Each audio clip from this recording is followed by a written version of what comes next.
Нийтийн албан тушаалтан албан үүргээг гүйцэтгэхдээ нийтийн ашиг сонирхлыг хувийн ашиг сонирхлоос илүүд үзэх зарчим баримтлах үүрэгтэй билээ. Гэвч дээд шатны албан тушаалтан эсвэл бусад этгээдийн зүгээс нийтийн албан тушаалтны шийдвэрт нөлөөлөх хүчин зүйл гарч болзошгүй байдаг.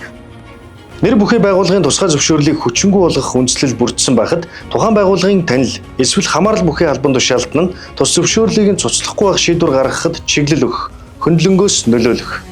Мөн аливаа тендер сонгон шалгаруулалтанд өөрийн хамаарал бүхий хүний компанийг дэмжиж санал өгүүлэх талаар тендерийн үнэлгээний хорооны гишүүдэд чиглэл өгөх, нөлөөлөх гэх мэт. Тэгвэл энэхүү үйлдэлийг нийтийн албанд нийтийн болон хувийн ашиг сонирхлыг зохицуулах, ашиг сонирхлын зөрчлөөс урьдчилан сэргийлэх тухай хуулийн 12 дугаар зүйлд хориглосон байдаг байна.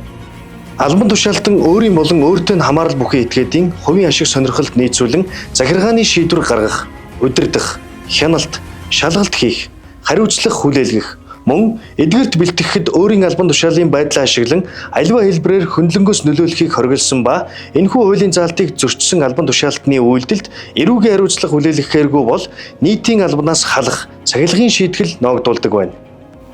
Иймд иргэн та аливаа албан тушаалтны шийдвэрт бусад албан тушаалтнууд нөлөөлсөн болохыг мэдсэн тохиолдолд авилгатай тэмцэх газрын гомдол мэдээлэл хүлээн авах 110 дугаарт тус хууль бус мэдээллийн талаар мэдээллээрэй.